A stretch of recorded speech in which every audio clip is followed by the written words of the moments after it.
हाँ जी, क्या हाल चाल। मैं एक बार फिर आप लोगों के सामने आया हूँ एक नई वीडियो लेके। अब इस वीडियो में मैं आपको बताऊँगा काफ़ी कुछ, किस बारे में ये भी बताता हूँ। लेकिन फ़िलहाल आप पीछे देख रहे होगे, मैं जिम आया हुआ हूँ, पब्लिक जिम। क्यों आया हूँ? क्योंकि मैं गया था कांवड़ लेने, और कांवड़ लेके जब वापस लौटा हूँ तो मेरे दोनों पैर जो है ना, ये काफ़ी दर्द कर रहे हैं, भर गए हैं। तो इनको अब ठीक करने के लिए थोड़ा एक्सरसाइजेज़ वगैरह करनी पड़ेंगी, मैं इसलिए आया हूँ। खैर, मैं कांवड़ लेने गया था, मैं कचला गया था, और कचला से बरेली गया था कांवड़ लेके। मैंने वहाँ पर भी कुछ वीडियोस बनाए थे, आप देखो, मैं दिखाता हूँ कचला का पूरा, दिखाता हूँ आपको दर्शन कहाँ से निकलते हैं, कैसे निकलते हैं, कहाँ जाते हैं, कैसे जाते हैं, ये भी सब मैं लेके आया हूँ इसमें। तो मैं गया था कचला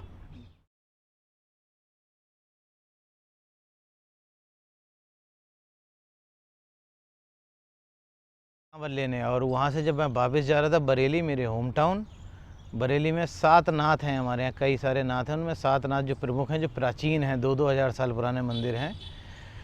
उनमें से एक नाथ मणिनाथ जी बाबा पे मैंने ये अपनी कांवड़ चढ़ाई थी।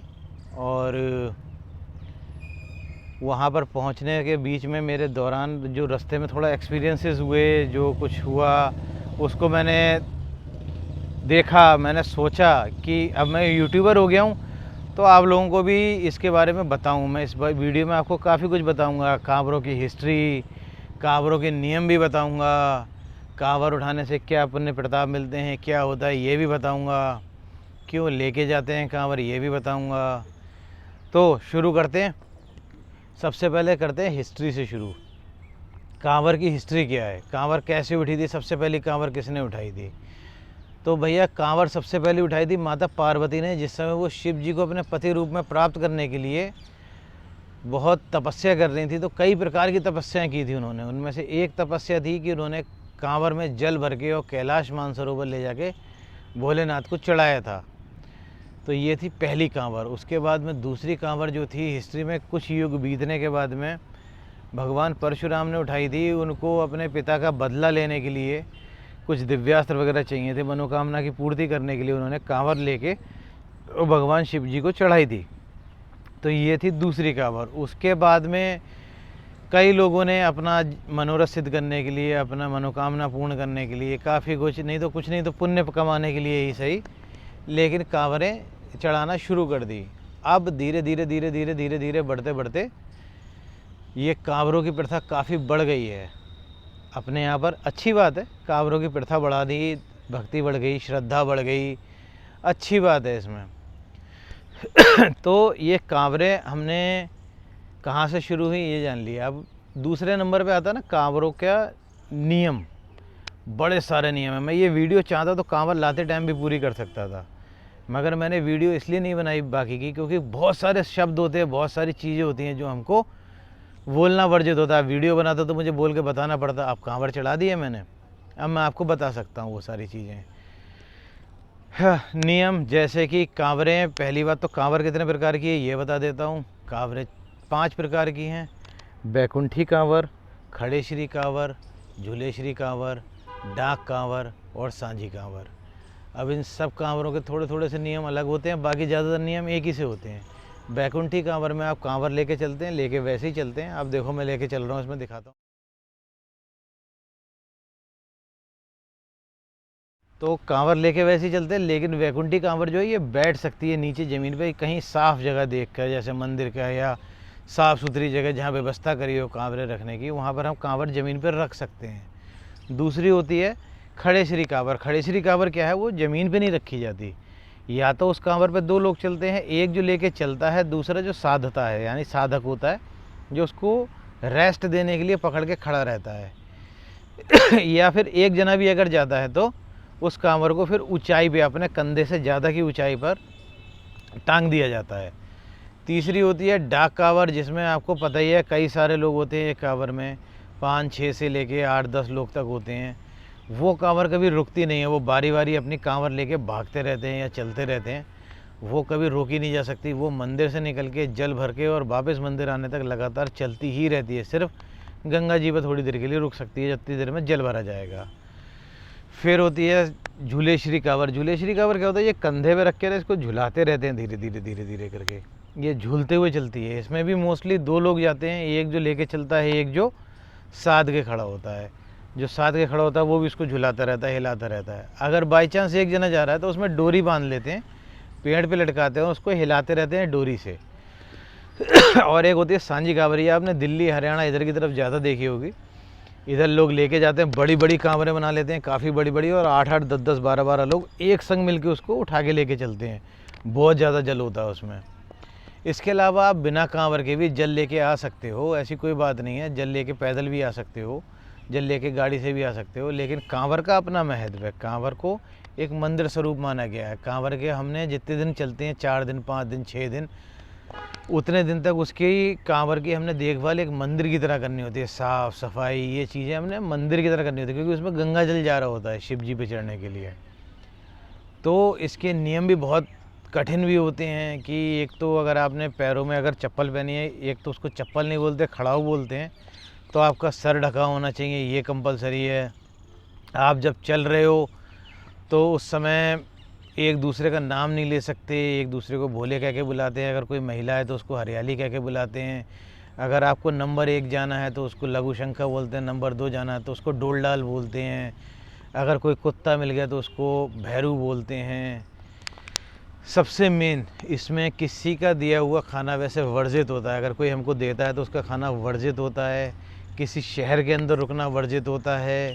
अगर हमें रुकना है तो शहर के बाहर, किसी नगर के बाहर ही रुक सकते हैं, और किसी मंदिर वगैरह में ही रुक सकते हैं, या मतलब पब्लिक प्रॉपर्टी हो या मंदिर हो उसमें रुक सकते हैं। किसी की पर्सनल मिल्कियत में नहीं जा सकते, और किसी के घर में नहीं जा सकते। किसी से लेके कुछ नहीं खा सकते। अगर कोई दे रहा है तो नहीं खा सकते। हाँ, भंडारे वगैरह एक अलग बात है, वो तो प्रसाद वितरण हो रहा है, प्रसाद खा सकते हैं। वैसे कोई आके दे रहा है तो नहीं खा सकते। इसमें महत्व भी ये है कि पुण्य कमाते हैं मेन। अपना जो हमारा मनोकामनाएं होती हैं उनको पूरा करते हैं। बहुत कुछ होता है हमारे जरिए, और लोग भी पुण्य कमा लेते हैं, क्योंकि लोग हमारे रुकने की व्यवस्था, खाने की व्यवस्था, ठहरने की व्यवस्था, ये सब कुछ करते हैं। आराम करने के लिए व्यवस्था करते हैं, तो उनको भी पुण्य मिलता है।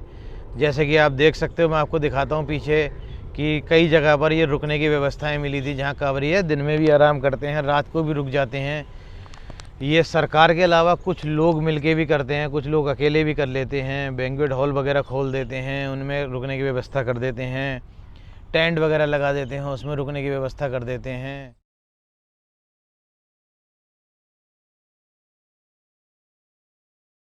के लिए हम इन जगहों पर रुक सकते हैं, लेकिन कोशिश करते हैं कि मंदिर में रुकें, ज़्यादा बेहतर होता है। मैं कोशिश करता हूँ कि दिन में कहीं आराम कर लूँ, लेकिन रात का जो स्टे है मेरा, वो मैं मंदिर में ही जाके पूरा करूँ।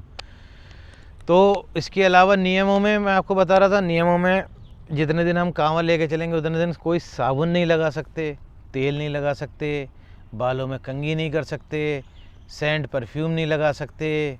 अगर हमको ऐसा कुछ दिक्कत हो रही है तो हम उसकी दवाई नहीं ले सकते। कोई पुरानी दिक्कत है, जैसे किसी को शुगर है, किसी को कुछ है, उसकी दवाई ले सकते हैं।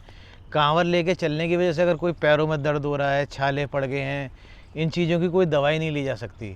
अब लोग पूरे नहीं मानते हैं नियम, अलग मुद्दा है, लेकिन कोशिश करते हैं ज़्यादा से ज़्यादा मानने की, और मानते भी हैं। और अच्छी बात यह है कि भोलेनाथ जो हमें पावर देते हैं, मैं आपको दिखाता हूँ कि मैं अगर होके आया हूँ तो मेरे पैरों में कोई छाले नहीं है, कुछ भी नहीं है, क्योंकि श्रद्धा से लेके चला हूँ। कोई छाले नहीं पड़े हैं। पड़ भी जाते तो मैं कभी कोई दवाई वगैरह ये चीज़ें नहीं खाता, क्योंकि ये चीज़ें वर्जित हैं, नहीं ले सकते हम दवाइयाँ। तो बहुत सारे नियम हैं, बहुत हार्ड नियम भी हैं इसके। ये कांवरों को रोज़ शाम को सुलाना होता है, उसके लिए प्रॉपर आरती होती है, सजावट और उठक बैठक लगानी होता है। अब सोचो, आप ऑलरेडी चल के आए हैं, थके हुए हैं पैर, फिर भी उठक बैठक लगानी होती है, वो हम लगा भी जाते हैं, कुछ पता भी नहीं चलता हमको इतना। और इसमें लेकिन मैंने ये देखा चलते टाइम ना, कई सारे कोइंसिडेंसेस हुए जिसमें बीच में लोगों ने हमारी कांवर को ख़राब करने की भी कोशिश करी। कुछ लोग बाइक लेके घुस रहे हैं, कुछ कार लेके घुस रहे हैं, जबकि सरकार ने एक तरफ का रूट बंद कर रखा है, उसके बावजूद उसमें ज़बरदस्ती घुस रहे हैं ताकि कांवर कैसे भी करके खंडित हो। ये गलत है दोस्तों, ये नहीं करना चाहिए। अब सारा दोष मैं उन पर भी नहीं रख सकता, थोड़ा हमारे कांवरियों की भी गलती है। जैसे मैं आपको बताता हूँ, हमारे कांवरिया कहते हैं कि गांजा, अफीम, भांग, ये सब चीज़ें जो हैं ये भोले का प्रसाद है, ये प्रसाद तो लेना चाहिए। अरे भैया ये भोले का कोई प्रसाद नहीं है। भोलेनाथ ने कहा है कि आप दुनिया में जितनी भी गंदी चीज़ें हैं, बकवास चीज़ें हैं, ये सब चीज़ें आप मुझे दो, बदले में मुझसे जितने भी सुख सुविधाएं संपन्नता हैं वो लो। वो इकलौते ऐसे देव हैं जो विष पी के खुश रहते हैं। विष से याद आया, भोले का प्रसाद तो जहर भी है, तो हम लोग उनके प्रसाद के नाम पे ये गांजा अफीमी क्यों, हम जहर क्यों नहीं पीते हैं? नहीं पी सकते इसलिए नहीं पीते हैं। हम जो कर सकते हैं, जिसमें हमें मज़ा आता है, हम वो करते हैं। तो इस हिसाब से ये लोग जो ये करते हैं, ये लोग कांवर लेने श्रद्धा से नहीं गए हैं मेरे हिसाब से उनकी श्रद्धा है, वो जाने। मेरे हिसाब से श्रद्धा से नहीं गए हैं ये लोग, पिकनिक मनाने गए हैं, पिकनिक मना के आते हैं वापस। आजकल इस बार की कांवर में मैंने देखा एक नया ट्रेंड चला दिया इन लोगों ने कि शराब भी पीते हैं। अब भैया शराब कहाँ से शिव जी का प्रसाद हो गया, ये भी बता दो। कितने कांवरिए वहाँ गंगा जी पे भी शराब पी के घूम रहे हैं, शराब लेके कांवर लेके चल रहे हैं, यहाँ पर भी आके शराबें पिए घूम रहे हैं, नशे में गुदुत घूम रहे हैं। ये गलत है। शिव कांवर के नियमों में से एक सबसे बड़ा नियम ये है कि आप जिस समय चलोगे कांवर लेके, आप किसी तरीके का कोई नशा नहीं कर सकते। मैं नहीं करता हूँ। मैं जितने ज़्यादा से ज़्यादा नियम मान सकता हूँ मैं मानता हूँ। अब कुछ जो मेरे हाथ में नहीं है उनको छोड़ दें, इसके अलावा मैं मानता हूँ मैं कोई नशा नहीं करता। क्योंकि अगर भक्ति करनी है तो अपनी शक्ति पे करो, भोलेनाथ आपको पावर देंगे उस पे करो। ये नशों में कोई शक्ति नहीं है। आप देखोगे ज़्यादातर लोग जिनको छाले वगैरह ये सब पड़े हैं ना, वो सब वही होते हैं जो नशा कर करके चल रहे होते हैं। जो अपनी भक्ति से चल रहे होते हैं उनको कोई समस्याएं नहीं आती हैं, एकदम ठीक चलते हैं वो लोग। खैर ये उनका हेडेक है। अब आपको दिखाता हूँ वीडियो में, लोग बैठ के वहाँ पर गांजे के दम लगा रहे हैं, ताकि मैं बताऊँगा आपको। लोग इसको भोले का प्रसाद देख के लगा रहे हैं। मुझे भी कई लोगों ने ऑफ़र कर दिया रास्ते में कि भैया बाबा जी की बूटी लोगे, भैया एक कश मारोगे। नहीं करता भैया मैं ऐसा कुछ भी। खैर ये आपने देख ही लिया, सब गांजा वगैरह पी रहे हैं। इसके अलावा हमारे यहाँ पर बहुत सारे लोग जो हैं वो गाड़ियों से जल लेके आते हैं। गाड़ियों से जल लाना ठीक है, उनको कांवर कहना या कुछ कहना ये गलत है। अच्छा मैंने एक और चीज़ देखी, दिल्ली वगैरह में, हमारे इधर यूपी में तो पूरे महीने, सावन के पूरे महीने में कांवर चढ़ती है। दिल्ली में शायद तेरस के बाद में जल नहीं चढ़ता है, क्योंकि वहाँ मान लेते हैं कि तेरस के बाद में जल अब नहीं चढ़ेगा। यहाँ पूरे में चढ़ता है, ऐसी कोई समस्या है नहीं। हमारे यहाँ पर तीसरे सोमवार, चौथे सोमवार, अगली तेरस, अमावस्या, पूर्णमासी तक कांवरें खूब बढ़िया चलती हैं और बहुत सारे श्रद्धालु आते हैं। मुझे एक बार एक श्रद्धालु मिले थे, वो अकेले खड़े श्री कांवर लेके जा रहे थे और गंगोत्री से कांवर भरकर वो काशी विश्वनाथ पे चढ़ाने जा रहे थे अकेले। यह श्रद्धा है। और अकेले चले जा रहे थे और करीब 900 किलोमीटर है ये डिस्टेंस, और उन्होंने अकेले रामेश्वरम और कई जगह की कांवरें चढ़ा रखी हैं गंगोत्री से जल लेके। उन्होंने बाकायदा फ़ोटो दिखाए थे, ऐसा नहीं है कि झूठ बोल रहे थे। 1.5-2 महीने में वो पहुँचे और उन्होंने जल चढ़ाया वहाँ जाकर। ये भी श्रद्धा है। नशा करने में मेरे भाई कोई श्रद्धा नहीं है। नशा करने जा रहे हो आप, या बस दोस्तों के साथ एक ग्रुपिज़म कर रहे हो, दोस्तों के संग जा रहे हो, ये बड़ी ज़ोर ज़ोर से डीजे बजा रहे हो। डीजे बजा के क्या प्राप्त होता है? मुझे नहीं लगता कुछ प्राप्त होता भाई। मैं जाता हूँ, मैं अकेला जाता हूँ, मेरे संग एक दोस्त जाता है, दिखाता। इसमें हैं अंशुल, ये मेरे संग जाते हैं। ये मेरा सामान स्कूटी पे लेके आगे आगे चलते हैं। मेरी थोड़ा बहुत सेवा, पानी वगैरह की ज़रूरत होती है वो देते हैं। और ये कांवर नहीं लाते हैं, ये सिर्फ जल लेके आते हैं। इसके अलावा मैं अकेले लेके चलता हूँ, ना कोई डीजे, ना कोई तामझाम, कुछ भी नहीं। इसकी जगह पर मैं शिव चालीसा का पाठ, हनुमान चालीसा का पाठ, ये सब करता हुआ चलता हूँ साथ में, और मुझे इसमें बड़ी असीम शांति मिलती है। खैर मैंने आप लोगों को कांवर क्यों उठाते हैं ये भी बता दिया, अपनी मनोकामनाएं पूर्ण करने के लिए। कांवर की हिस्ट्री भी बताई, कांवरें कैसे चलती हैं, कितने प्रकार की होती हैं, क्या क्या नियम होते हैं, ये भी बताए। कोशिश करूँगा कि और कुछ भी इसका नया मिलेगा वो भी आपको आगे की वीडियोस में बताता रहूँगा। लेकिन फ़िलहाल मैं ये मानता हूँ, शायद आप लोगों को नियम पता चल गए होंगे। अगर आगे कांवर लेने जाओगे तो मेरी वीडियो के ज़रिए नियम पता करके आप नियमों के हिसाब से चले जाओगे, ज़्यादा बेहतर रहेगा। खैर बाकी नेक्स्ट वीडियो में फिर मिलेंगे। नए मुद्दे को लेके, नई बात को लेके, नए कॉन्सेप्ट के साथ। फ़िलहाल बाय, मैं भी थक गया हूँ यार, थोड़ा लेटूंगा, अब जाके रेस्ट करूँगा। Bye bye. शिवाय ओम नमः शिवाय। बोले बम बम।